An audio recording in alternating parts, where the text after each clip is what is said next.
रुकिए, ये होली की कोई साधारण वीडियो नहीं है।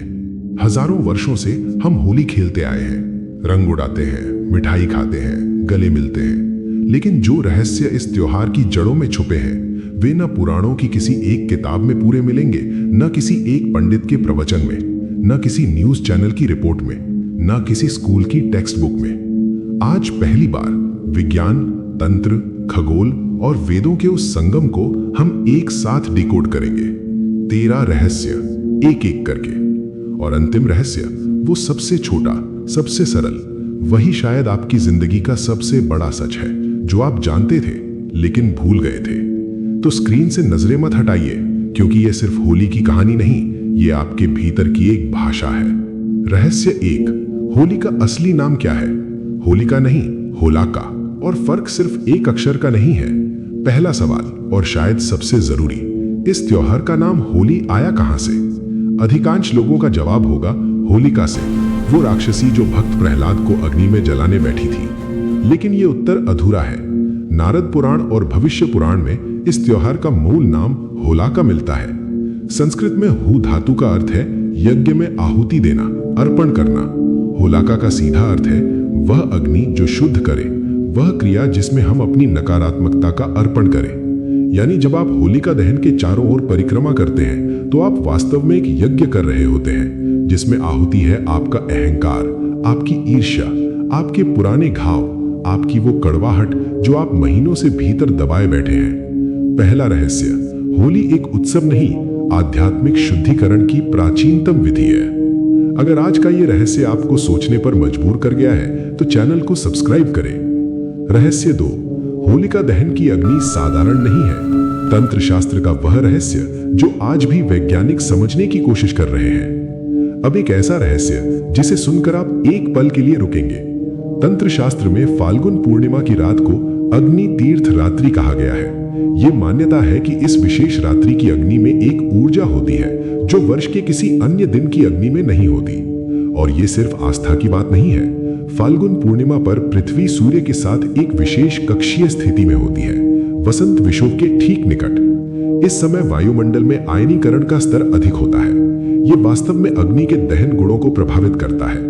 प्राचीन तांत्रिकों ने इस रात होलिका दहन में विशेष जड़ी बूटियां डाली। गुग्गल, लुबान, तिल, जौ। इनका धुआं वातावरण के बैक्टीरिया और फंगाई को नष्ट करता था। यह एक नेचुरल एंटी माइक्रोबियल थेरेपी थी, पूरे गांव के लिए एक साथ। हजारों साल पहले बिना किसी लेबोरेटरी के हमारे पूर्वजों ने यह जान लिया था, जो आज मॉडर्न साइंस कंफर्म कर रही है। रहस्य 3, रंगों का वैदिक विज्ञान। ये मनोरंजन नहीं, चिकित्सा थी। जब आप किसी को रंग लगाते हैं, आप उनका इलाज कर रहे होते हैं। प्राचीन भारत में रंगों को वर्ण चिकित्सा कहा जाता था। आयुर्वेद के प्रमुख ग्रंथों में वर्णित है कि प्रत्येक रंग मानव शरीर के एक विशेष ऊर्जा केंद्र, चक्र को सक्रिय करता है। लाल रंग मूलाधार, जीवन शक्ति का केंद्र। पीला मणिपुर, आत्मविश्वास और शक्ति। हरा अनाहत, प्रेम और करुणा। नीला विशुद्ध, सत्य और वाणी। और जब ये सब रंग मिलते हैं, वे श्वेत बनाते हैं, जो सहस्त्रार है, ब्रह्म चेतना का प्रतीक। होली में जब पूरा समाज एक साथ इन रंगों में नहाता है, ये एक सामूहिक क्रोमोथेरेपी सेशन था, जो आज की आधुनिक कलर हीलिंग थेरेपी का प्राचीन रूप था। और टेसू के फूलों से बना वो लाल रंग, उसमें एंटी इंफ्लेमेटरी और एंटी बैक्टीरियल कंपाउंड्स होते हैं, क्वर्सेटिन और टेनिन, जिन्हें आज एम्स जैसे संस्थान भी स्वीकार करते हैं। त्वचा पर लगने से ये श्वेत रक्त कोशिकाओं को सक्रिय करते थे। होली एक एनुअल आयुर्वेदिक इम्यूनिटी बूस्टर था, जो पूरे समाज के लिए एक साथ डिजाइन किया गया था। दोस्तों, अगर अब तक आपको ये वीडियो वैल्यूएबल लग रही है, तो एक काम करें, अभी इसी वक्त नीचे लाइक का बटन दबाएं। रहस्य 4, राधा कृष्ण की होली का खगोलीय रहस्य। फाल्गुन पूर्णिमा एक ऐसी खगोलीय घटना जो हर साल चमत्कार रचती है। राधा कृष्ण की ब्रज होली की कहानी आपने सुनी है, लेकिन उस रात के आकाश में क्या हो रहा था, ये बहुत कम लोग जानते हैं। फाल्गुन पूर्णिमा पर सूर्य कुंभ राशि में होता है और चंद्रमा उसके ठीक विपरीत सिंह राशि में। वैदिक ज्योतिष में इसे शक्ति पूर्णिमा कहते हैं।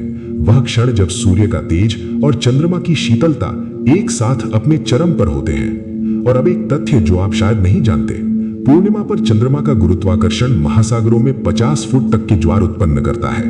मानव शरीर में 70% जल है, तो क्या ये कहना अतार्किक होगा कि ये हमारी भावनाओं और ऊर्जा को भी प्रभावित करता है?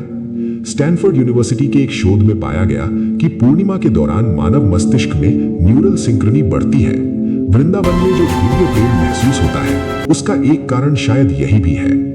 रहस्य 5, प्रहलाद की कथा, एक दार्शनिक कोड। अब वो रहस्य जो आपको शायद स्कूल में कभी नहीं बताया गया। हिरण्यकशिपु, इस नाम का अर्थ है वह जो सोने और मुलायम बिछोने से प्रेम करे, यानी भौतिक जगत की आसक्ति का प्रतीक। वह अहंकार जो कहता है मैं ही सब कुछ हूं। प्रहलाद अर्थ है जो आनंद से भरा हो। प्र प्लस ह्लाद बराबर परमानंद, यानी आत्मा का प्रतीक। वह चेतना जो जानती है कि उसका स्रोत परमात्मा है। होलिका, वह कवच जो बाहरी शक्तियों से मिला हो। अहंकार को लगता है वह अविजय है, लेकिन जब अहंकार स्वयं को नष्ट करने पर उतर आए तो कोई कवच नहीं बचाता। ये कथा बाहर की नहीं है, ये आपके भीतर के उस संघर्ष की है जो हर दिन होता है। अहंकार बनाम आत्मा। होलिका दहन का संदेश, अहंकार जलता है, आत्मा बचती है। रहस्य 6, होली अकेले भारत का त्योहार नहीं था। दुनिया की हर प्राचीन सभ्यता ने इसी समय इसी तरह ये मनाया। क्यों? ये शायद इस पूरी वीडियो का सबसे चौंकाने वाला तथ्य है। ग्रीस में एंथेस्टेरिया, वसंत में फूलों और नई ऊर्जा का उत्सव। रोम में हिलारिया, जिसका अर्थ ही है आनंद और हास्य का दिन। ईरान में चाहर शनबसूरी, अग्नि उत्सव, जो आज भी मनाया जाता है। मेसोपोटामिया में अकितु, नए वर्ष का उत्सव जिसमें पुराने को जलाया जाता था। और ये सब एक ही समय, मार्च, वसंत ऋतु, पूर्णिमा के आसपास। इन सभ्यताओं के बीच कोई संपर्क नहीं था, कोई टेलीफोन नहीं था, कोई इंटरनेट नहीं था। फिर ये एकता क्यों? उत्तर यह है कि ब्रह्मांड की एक ऊर्जा थी, वसंत का सूर्य, पूर्णिमा का चंद्रमा, प्रकृति का नवजीवन, जिसे हर सभ्यता ने अपनी अपनी भाषा में सेलिब्रेट किया। एक ही सत्य, अनेक नाम। रहस्य 7, होलिका दहन की रात जागना क्यों शुभ है? विज्ञान और ध्यान का वो मिलन जो प्राचीन ऋषि जानते थे। पूर्णिमा की रात जागना, क्या ये सिर्फ परंपरा है?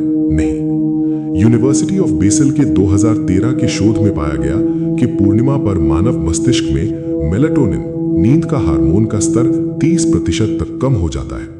यानी प्रकृति स्वयं आपको जागने के लिए तैयार कर रही होती है। साथ ही इस रात मानव मस्तिष्क में अल्फा ब्रेन वेव्स अधिक सक्रिय होती हैं, जो ध्यान और सृजनात्मकता की अवस्था है। प्राचीन ऋषियों ने यह जाना था बिना किसी लैब के। इसीलिए होलिका दहन के पास रात भर जागकर मंत्र जपने की परंपरा थी। यह एक एनुअल मेडिटेशन रिट्रीट था, पूरे समाज का एक साथ, एक सामूहिक साधना। रुकिए, अभी तक के 7 रहस्य तो सिर्फ शुरुआत थी। आगे जो 6 रहस्य और 13वां रहस्य, वो एक शब्द जो शायद आपने सालों से नहीं सुना, उसके लिए वीडियो के अंत तक रुकें। वो शब्द आपकी जिंदगी बदल सकता है।